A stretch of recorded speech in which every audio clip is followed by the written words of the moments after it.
Good afternoon, good evening, good night. How are you? How's everything going tonight? Welcome to the week 2, semester 1 of Masters of Science in Real Estate Development program. This is the Real Estate Development Experience, and this is your host, none other than Javon himself. Now, I completed my first official week off my master's program, if you will. It was an experience, I tell you, very different than what I expected it to be. One of the things that I immediately noticed about myself is that in the past I used to be at the material, okay, very nice, this is interesting, but now all the material that I'm reading is very, very, very interesting stuff. My week kicked off with me coming in to my real estate development process class.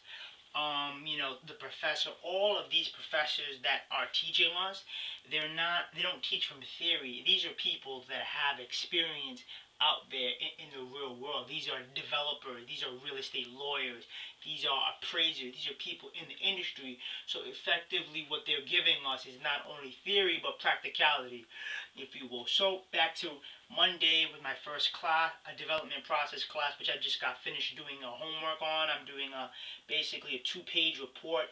The report basically asks us to pick our favorite real estate developer and pick a project that interests us, or why did it stand out.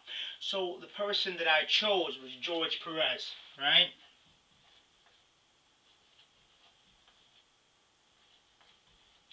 George Perez, a Cuban American immigrant, right, came to the United States with $1 in his pocket, or probably $2, and today is worth about $1.2 billion.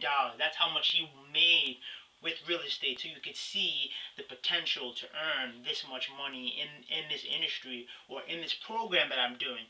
So I'm very excited. So basically, one of the things that he did in South Florida is, back in 2002, the real estate market was booming. I mean, a lot of different people were coming in, investing, developers were building. But one of the things that these developers were building was condominiums, and this led to an oversupply of condominiums in the market. These condominiums were serving the upper class community. They were going for anywhere from 200,000 to 400,000. George Perez came in, and that was the market. Well, that was the area in which he came in, and everybody was just owning condominiums, and that's what everybody was producing.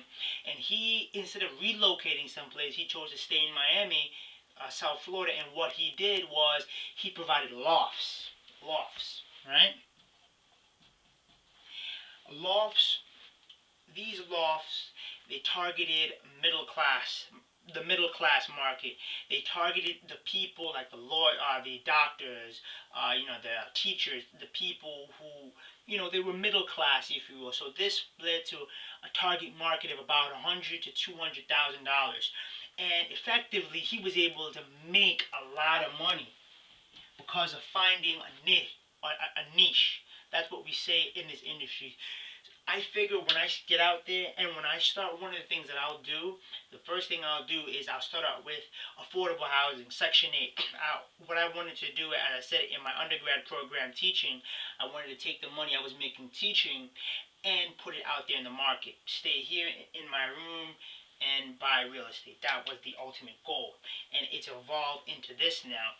And a funny point, bringing it back to my orientation, one of the real estate professionals that I met there, me and him was having a conversation, and I told him about that objective to stay at home at my house and take the money I'm making teaching and do real estate on my time off. And he said, what a coincidence. Those are the number one people that make it in our industry, because there's so much time in your summers off to invest. So I already had the right idea all along. Speeding it up, Tuesday I had a legal principles in practice class. I finally got the introductory experience to what law school will be like when I get there. Hopefully I get there. Keep my fingers crossed. Very interesting stuff. I mean, far more interesting than I would ever expected. The law, especially real estate law, is so complex. The definition of real estate. So what is it now? We always hear this, right? Real estate is, there's a distinction between real property and personal property.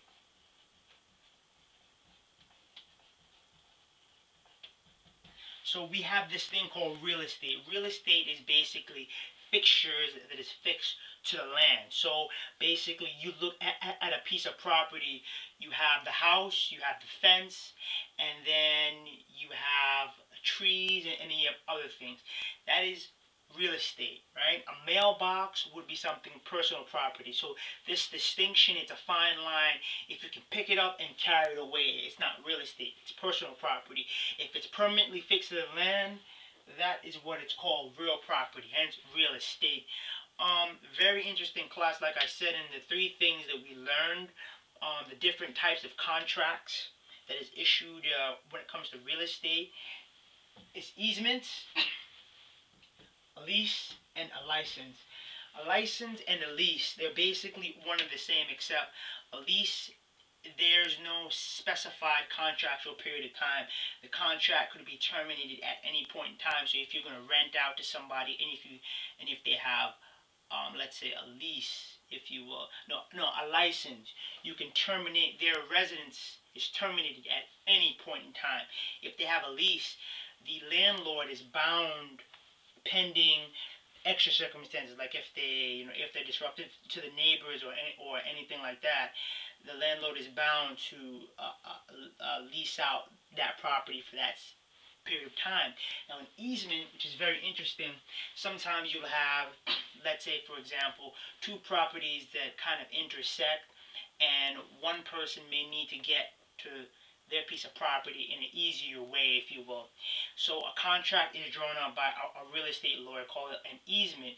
It's kind of like the right of way to use a particular piece of property. In that easement, you have certain agreements where if that's what that particular person wants in that contract, they will waive their right to sue or anything like that. Like I said, very interesting, complicated stuff. I'll get back to that another day. But I like the class. All we had for this week was a reading. Wednesday, I had my real estate finance class. Boy, I thought in 2007 I was finished with math. Boy, was I wrong. Finance is all math. That's all it is. The calculator that real estate professional that we use, that I'm expected to learn, they had a whole 8-hour seminar for this on Friday from 9 to 5. It's on an HP 12C calculator. It calculates various financial values and different things. One of the things that it can calculate is given interest and the number of periods and the time, is what will your value, let's say if you had $100,000 today, what would it be in 10 years if the interest on it was 8% and at the time was 10 years. You would use a calculation called FV, which is future value of N.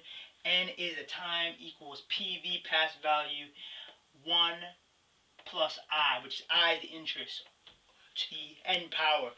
This would give you your investment on your money if you were given interest. Very interesting stuff. I love this week. I'm prepared to work hard. I have one more assignment due before I go to class on Monday. In this assignment, it's again from my real estate process, from my development process class. I have to pick a particular project and put my creative spin on it. One of the things I'm thinking about doing, I'm going to upload it this week on Facebook, is there's a property over here in Uniondale, a big piece of land which you could probably put like a whole entire block on it. My plan for this piece of property, it's right over there. I don't know the name of the block, but when you come past Turtle Hook and you're coming towards that gas station and that Korean store on the right, you go down that block, right? A couple of houses down, it's this big vacated piece of empty land with this big old tire in it. It stretches for like, I would say at least 100,000 square feet. My plan for this property, as per the guidelines, you have to pick a particular property, pick the profit yield on it, and why you want to do it. I could probably fit a whole entire block on it. I'd probably put up a string of houses on it. A string of houses that's targeted towards the Section 8 community, and I'd be the managing person in it.